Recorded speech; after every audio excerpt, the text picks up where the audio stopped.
Hello friends, एक बार फिर से आपका स्वागत करता हूं आपके अपने YouTube channel the focus trader में। आई होप कि आप काफी अच्छे होंगे। लेट्स सी गाइस, समझते हैं यहाँ पे सिल्वर के फ्यूचर के बारे में और साथ में समझेंगे यहाँ पे गोल्ड के फ्यूचर के बारे में। वीकली एनालिसिस हम यहाँ पे करने वाले हैं, यानी कि नेक्स्ट वीक के लिए हम प्लान कर सकते हैं कि नेक्स्ट वीक में हम किस तरह से बाइंग करके चल सकते हैं और आज की जो क्लोजिंग होगी वो किस तरह से होनी चाहिए यहाँ पे, यानी कि फ्राइडे की जो क्लोजिंग है वो कहाँ पर होनी चाहिए। और यहाँ पर यानी कि आज जो फ्राइडे के अंदर मार्केट का जो मूवमेंट था उसको भी यहाँ पर समझेंगे कि किस तरह से मूवमेंट यानी कि मार्केट ने रिएक्ट किया यहाँ पे आज का दिन। तो काफी ढेर सारी जानकारी आपको मिलने वाली है। और यहाँ पर सबसे पहले मैं आपको डिस्क्लाइमर दे दूं, ये video only for educational purpose के तौर पर बनाई जा रही है। मैं यहाँ पर आपको किसी भी प्रकार का बाई एंड सेल के बारे में रिकमेंडेड ना तो कभी करता हूँ और ना ही फ्यूचर में कभी करूंगा। आपके प्रॉफिट एंड लॉस की स्वयं रिस्पॉन्सिबिलिटी होगी। तो गाइस, अगर आपने अभी तक हमारे यूट्यूब चैनल को भी सब्सक्राइब नहीं किया है तो सब्सक्राइब कर लेना, साथ में बेल आइकन को दबा लेना ताकि आपके पास टाइम से नोटिफिकेशन एंड अलर्ट मैसेज पहुंच सके। तो लेट्स सी गाइस, समझते हैं सबसे पहले सिल्वर फ्यूचर के बारे में, जिसका प्राइस कहां पे चला हुआ है। अभी जो रनिंग मार्केट के अंदर प्राइस की हम बात करें तो 97,942 के आसपास यहाँ पे ट्रेड कर रहा है, 97,942 के आसपास में। तो यहाँ पे अभी प्लानिंग क्या है, किस तरह से मूवमेंट होना चाहिए। जैसे कि आपको पता है कि यूएस का कल डेटा भी आया था और यानी कि यहाँ पे फेड की मीटिंग भी थी और कंटिन्यू यहाँ पर अभी जो फिलहाल में बना हुआ है, मुझे लग रहा है कि थोड़ा सा एक स्थिरता यहाँ पे बन सकती है। यानी कि यहाँ पे एक मुझे लग रहा है थोड़ा सा करेक्शन अभी मुश्किल लग रहा है कि मुझे यहाँ पर सिल्वर के अंदर भी करेक्शन आए। मुझे लग रहा है कि जो डेटा यहाँ पे आया है, सीपीआई डेटा जो आया कल भी, जो डेटा रिलीज हुआ था वहां पे यूएस का, तो मुझे लग रहा है कि थोड़ा बहुत यहाँ पे उछाल आना बहुत ही जरूरी है, गोल्ड के अंदर भी और सिल्वर में भी। तो यहाँ पर उन चीजों को हमें यहाँ पे ध्यान में देना होगा। अभी यहाँ पर हम समझते हैं कि वीक हमारा कैसा रहा और वीक के साथ साथ हमारी जो नेक्स्ट वीक की जो ओपनिंग है, वो किस तरह से यहाँ पे रहनी चाहिए। तो सबसे पहले कॉन्ट्रैक्ट देख लेते हैं, कॉन्ट्रैक्ट कौन सा है। ये जो सिल्वर का मैंने आपके सामने लगाया है, ये कॉन्ट्रैक्ट कौन सा है, ये 4 जुलाई का कॉन्ट्रैक्ट है गाइस। यानी कि 4 जुलाई का ये कॉन्ट्रैक्ट है और कॉन्ट्रैक्ट के अंदर आपको क्या क्या एक्सेप्टेशंस रखनी चाहिए, यानी कि 4 जुलाई तक के कॉन्ट्रैक्ट में क्या क्या एक्सेप्टेशंस आपको रखनी चाहिए यहाँ पे। फिलहाल में अगर हम बात करते हैं सपोर्ट की और सप्लाई जोन की और डिमांड जोन की, यानी कि रेजिस्टेंस एंड सपोर्ट क्या क्या बने हुए हैं। फिलहाल में करंट लेवल पर जो अभी एक रेजिस्टेंस बन चुका है 98,835 एंड सेकंड 99,360 के आसपास, ये दो रेजिस्टेंस बन चुके हैं यहाँ पे फिलहाल में। अगर आप यहाँ पे देखोगे तो यहाँ पर अभी फिलहाल में दो यहाँ पे टॉप बनाए हैं, यानी कि वनडे के चार्ट के ऊपर ये जो एनालिसिस हो रहा है गाइस, यहाँ पे ये वनडे के चार्ट के ऊपर हो रहा है। और वनडे के चार्ट के ऊपर अगर आप यहाँ पे देखोगे तो यहाँ पर क्या है, डबल टॉप बना है। यानी कि यहाँ पे क्या बना है, डबल टॉप बना है। डबल टॉप बनने के साथ साथ अभी यहाँ पर होल्ड कहां पे कर रहा है, अब ये समझने वाली चीज है गाइस। अभी जो फ्लैट हमारे जो मूविंग एवरेज है, यानी कि 20 है और 50 मूविंग एवरेज है, यानी कि फ्लैट जोन में ट्रेड कर रहे हैं। और यहाँ पे इसी के ऊपर हमें यहाँ पे क्या मिल रहा है, एक क्लोजिंग बार बार, यानी कि सपोर्ट जो हमें मिल रहा है फिलहाल में अभी मूविंग एवरेज का सपोर्ट मिल रहा है देखने को, यानी कि 20 एंड 50 मूविंग एवरेज का अच्छा खासा सपोर्ट जोन हमें यहाँ पे नजर आ रहा है। और काफी टाइम से हमें यहाँ पे काफी अच्छा एक सपोर्ट इस जोन के अंदर देखने को मिला है। तो यहाँ पे हम समझ सकते हैं कि यहाँ पर अभी जो फिलहाल में करंट लेवल पर एक सपोर्ट लेवल जो यहाँ पे बन चुका है वो क्या है, वो समझने वाली चीज है। अगर करंट लेवल पर सपोर्ट की हम बात करें यहाँ पे, तो यहाँ पर मुझे जो यहाँ पे लग रहा है, मेरा जो खुद का एनालिसिस है, मुझे यहाँ पे जो लग रहा है 96,800 के आसपास मुझे थोड़ा सा यहाँ पे एक अच्छा खासा एक सपोर्ट मुझे यहाँ पे नजर आ रहा है। 96,900 एंड 800 के आसपास यहाँ पे अच्छा खासा, क्योंकि यहाँ पे 20 हमारा मूविंग एवरेज है और इसी के आसपास से बार बार यहाँ से बाउंस हो रहा है, बाइंग आ रही है इसी के आसपास से। तो यहाँ पे जाहिर सी बात है अभी इस जोन के अंदर जब तक यहाँ पर सिल्वर इस जोन के अंदर ट्रेड कर रहा है तब तक आपको कोई दिक्कत वाली बात नहीं है। अगर आप लॉन्ग टाइम का यहाँ पे व्यू बना के चल रहे हैं तो यहाँ पे लॉन्ग टाइम के लिए क्या देखना पड़ेगा आपको।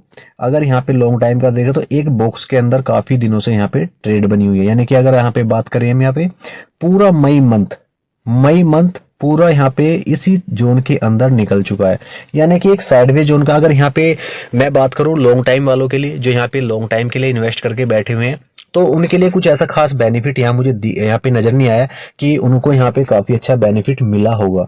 ओनली फॉर यहाँ पे जो इंट्राडे करने वाले, यानी कि यहाँ से जो वीकली यहाँ प्लान करके बनाते हैं और इंट्राडे में जो कुछ एक पॉइंट्स को कैप्चर करते हैं, वो यहाँ पे कुछ एक प्रॉफिट बना सकते हैं।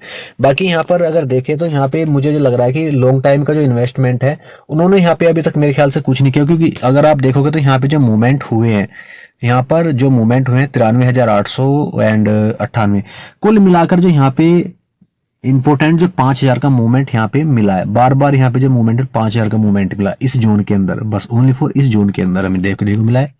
अभी यहाँ पर आपको करना क्या चाहिए वो समझ लो। अभी आपको यहाँ पे बाइंग, देखिए बाइंग तो यहाँ पे बनी हुई है सिल्वर के अंदर डेफिनेटली, क्योंकि जब तक हमारा यहाँ पे क्या कर रहा है, जब तक अभी फिलहाल की डेट में अभी जब तक 20 मूविंग एवरेज के ऊपर ट्रेड कर रहा है ना हमारा सिल्वर यहाँ पे, तब तक आपको डरने की कोई बात नहीं है। और यहाँ पर अगर क्लोजिंग हमें कैंडल की, अगर कैंडल की क्लोजिंग या फिर हमें इसका ब्रेकआउट चाहिए, इस जोन का ब्रेकआउट गाइस 98,800 नोट करना गाइस, यहाँ पे 98,800 93,350 इस लेवल का ब्रेकआउट चाहिए और कैंडल क्लोजिंग चाहिए इस जोन के ऊपर। तो फिर आपको सीधा कहां पे प्राइस जाएंगे, सीधा फिर आपको 1,02,000 तक आपको अच्छा खासा मोमेंट आपको नजर आएगा अपसाइड के लिए। वही बात कर लेते हैं नीचे के लिए। अगर यहाँ पर हमें क्लोजिंग कहाँ पे, यानी कि या तो फिर वन डे की जो कैंडल है वो नीचे क्लोजिंग करे, कहाँ पे 96,700 के आसपास क्लोजिंग करे या फिर 800 के नीचे क्लोजिंग करे, तो फिर आपको नीचे में फिर से मूवमेंट आपको डाउन साइड का दिखाई देगा, यानी कि 93,000, यानी कि आपको फिर यहाँ पे 93,700 तक का मूवमेंट आपको फिर यहाँ पे नजर आएगा डाउन साइड के लिए। सबसे इंपॉर्टेंट चीज मैं आपको बता दूं, सबसे जो बड़ा एक सपोर्ट लेवल बन चुका है, जिसमें कि यहाँ पे हमारा 200 मूविंग एवरेज भी है साथ में, और सपोर्ट लेवल जो ग्रीन कलर का जो मैंने ब्लॉक यहाँ पे बनाया है, यानी कि यहाँ पे जो ग्रीन कलर का ब्लॉक बना है 93,200 से लेकर के और 93,700, बहुत ही अच्छा बाइंग जोन है गाइस। ये यहाँ पे नोट करने वाली चीज है, सबसे अच्छा बाइंग जोन है हमारे लिए यहाँ पे। यानी कि आप ये मत सोचना यहाँ पे कि सिल्वर की यहाँ पे एक तरह से बिकवाली शुरू हो चुकी है, ऐसा कुछ नहीं है। यहाँ पे तेजी आपको नजर आएगी, क्योंकि काफी टाइम से होल्ड कर रहा है यहाँ पे, इसी जोन के अंदर होल्ड कर रहा है, और होल्ड करने के साथ साथ हमारा 20-50 मूविंग एवरेज के ऊपर ट्रेड कर रहा है काफी दिनों से। तो यहाँ पे अच्छा खासा मूवमेंट आपको नजर आ सकता है अगले हफ्ते, यानी कि नेक्स्ट वीक के अंदर, ठीक है ना। नीचे में जो मैंने सपोर्ट लेवल आपको बताया है, ये काफी बड़ा सपोर्ट लेवल है। अगर यहाँ पे 93,100 के नीचे अगर फिसलता है, यानी कि 93,100, अगर इसके नीचे फिसलता है, यानी कि फिर हमारा 200 मूविंग एवरेज के नीचे कट करता है कैंडल्स वन डे का या फिर नेक्स्ट वीक के अंदर कभी भी, तो फिर समझ लेना कि वन डे के चार्ट के ऊपर अगर आपको ये चीज नजर आ रही है ना, तो समझ लेना फिर यहाँ पे सिल्वर में आपको स्लोली धीरे धीरे फिर आपको गिरावट की संभावनाएं नजर आएंगी। फिर यहाँ पे 89,000 एंड फिर यहाँ पे नीचे में 86,000 तक के भी आपको टारगेट पॉसिबिलिटीज है नीचे की तरफ दिखा सकता है। तो यहाँ पे आप इस तरह का प्लान करके चल सकते हैं। लेकिन जिन्होंने अभी तक बाइंग नहीं किया या फिर इन्वेस्टमेंट के बारे में प्लान कर रहे हैं सिल्वर में, वो यहाँ पे काफी अच्छा मूवमेंट है, यहाँ पे कर सकते हैं वो। अगर वो यहाँ पर नहीं कर पा रहे हैं तो वो इसके ब्रेकआउट का वेट करें, यानी कि जो मैंने यहाँ पे आपको रेजिस्टेंस बताया है उसका ब्रेकआउट का वेट करें। 99,400 के ऊपर आप यहाँ पे प्लान कर सकते हैं अपसाइड के लिए। तो ये था गाइस यहाँ पे सिल्वर का एनालिसिस, और डिटेल में मैंने एनालिसिस किया आपके लिए। और अब बात कर लेते हैं यहाँ पे फटाफट गोल्ड के बारे में। गोल्ड में काफी इंटरेस्टिंग माहौल बन चुका है फिलहाल की डेट में भी। अगर आप गोल्ड को देखोगे, गोल्ड के चार्ट को देखोगे, तो आपको यहाँ पे एक चीज नजर आएगी। अभी प्राइस के अंदर अच्छा खासा मूवमेंट मुझे लग रहा है कि बाइंग के जो तरीके हैं यहाँ पे करने के लिए, बाइंग के लिए अगर हम जाना चाहते हैं यहाँ पे गोल्ड में तो जा सकते हैं यहाँ पे। देखिए मैं आपको यहाँ पे सजेस्ट इसलिए कर रहा हूँ क्योंकि मेरा जो चार्ट है वो चार्ट क्या बोल रहा है, चार्ट फिलहाल में अभी ये बोल रहा है 20 मूविंग एवरेज के ऊपर यहाँ पे होल्ड कर रहा है। और जब तक यहाँ पे 20 मूविंग एवरेज के ऊपर होल्ड करेगा और वन डे की जो कैंडल है, क्योंकि हम लॉन्ग टाइम का यानी कि लॉन्ग टाइम का चार्ट को यहाँ पे एनालिसिस कर रहे हैं वन डे के चार्ट के ऊपर, तो जब तक यहाँ पे वन डे की कैंडल 20 मूविंग एवरेज के ऊपर ही रहेगी, क्लोजिंग ऊपर ही मिलती है हमें, बेशक से यहाँ पे क्या होगा स्पाइक दे, यानी कि यहाँ पे विक बनाए, हमें उससे कोई मतलब नहीं है। अगर बॉडी क्लोजिंग हमें 20 मूविंग एवरेज के ऊपर मिल रही है, जैसे कि यहाँ पे आप देख पा रहे होंगे, यहाँ पे क्या बना है, अभी यहाँ पे क्या बना है, यहाँ पे बना है मॉर्निंग स्टार बना है, तो यहाँ पे साइडवेज होने के चांसेस है।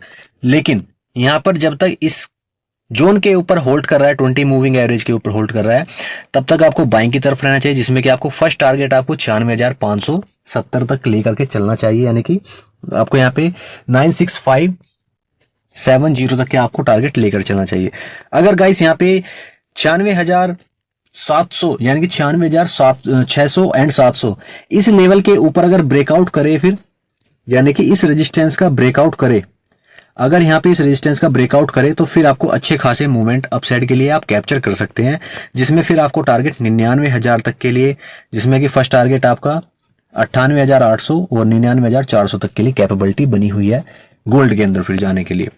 नीचे की बात कर लेते हैं। अगर यहाँ पर नीचे हमें 20 मूविंग एवरेज का ब्रेकडाउन मिल जाता है, कैंडल क्लोजिंग मिल जाती है, तो फिर हमें यहाँ पे इस ट्रेड लाइन का एक सपोर्ट जोन बनता हुआ फिर यहाँ पे नजर आएगा। क्योंकि यहाँ पे अगर आप देखोगे तो इस जोन के आसपास 2 बार सपोर्ट लिया है और तीसरी बार हो सकता है कि यहाँ पे नीचे की तरफ आए। अगर यहाँ पे आता है तो यहाँ पे वेल डन, गुड बनेगा आपके लिए बाइंग का चांस। लेकिन मुझे नहीं लग रहा है कि गोल्ड अब नीचे आने वाला है, थोड़ा करेक्शन हुआ है लेकिन वो बाइंग की तरफ ही होगा। ठीक है ना गाइस, अगर करेक्शन डाउन साइड का आता है तो वहां से बाइंग का ही प्लान करें। अगर आपको सेलिंग का प्लान करना भी है तो सेलिंग वाले जो लेवल्स हैं वो काफी दूर हैं अभी फिलहाल में, क्योंकि सेलिंग का जो मुझे माहौल नजर यहाँ पे आ रहा है ना, वो सेलिंग का जो माहौल है इस ट्रेड लाइन के नीचे नजर आएगा। फिर आपको ये जो ट्रेड लाइन है ना, ये जो मैंने ट्रेड लाइन लगाई यहाँ पे गाइस आपको समझाने के लिए, फिर इस ट्रेड लाइन के नीचे आएगा जो आपको प्लान करना होगा। तो क्योंकि 92,800 92,700 के नीचे अगर फिसलेगा तो फिर तभी आपको यहाँ पे 90,800 तक के टारगेट मिलेंगे और फिर उसके बाद में यहाँ पर भी आपको बाइंग का एक प्लान दोबारा से फिर नजर आएगा। तो यहाँ पर इन चीजों को समझ के आप यहाँ पे ट्रेड कर सकते हैं। देखिए एक चीज मैं आपको और बता दूं, ये जो जोन है यहाँ पे, ये जो 90,800 का सपोर्ट है, ये भी एक सपोर्ट लेवल है, इसी ब्रेकआउट के ऊपर काफी टाइम से सस्टेन कर रहा है। ठीक है ना, तो यहाँ पे ये भी सपोर्ट जोन है। अगर नीचे करेक्शन करके आएगा भी तो यहाँ से बाइंग का प्लान बनेगा। नीचे में काफी बड़े बड़े सपोर्ट लेवल है, नीचे में फिर 86,600 का एक सपोर्ट लेवल है। नीचे में अगर यहाँ पे देखोगे तो यहाँ पर भी अच्छा खासा एक सपोर्ट लेवल बना हुआ है। तो यहाँ पे इन चीजों को आपको समझना होगा। अगर करेक्शन गोल्ड में मिल रहा है आपको तो यहाँ पे आप बाइंग का भी प्लान करके चल सकते हैं। ठीक है ना गाइस, तो चलिए गाइस, ऐसी हेल्पफुल वीडियो के लिए चैनल को सब्सक्राइब करें, वीडियो को लाइक शेयर जरूर करें। Thank you traders.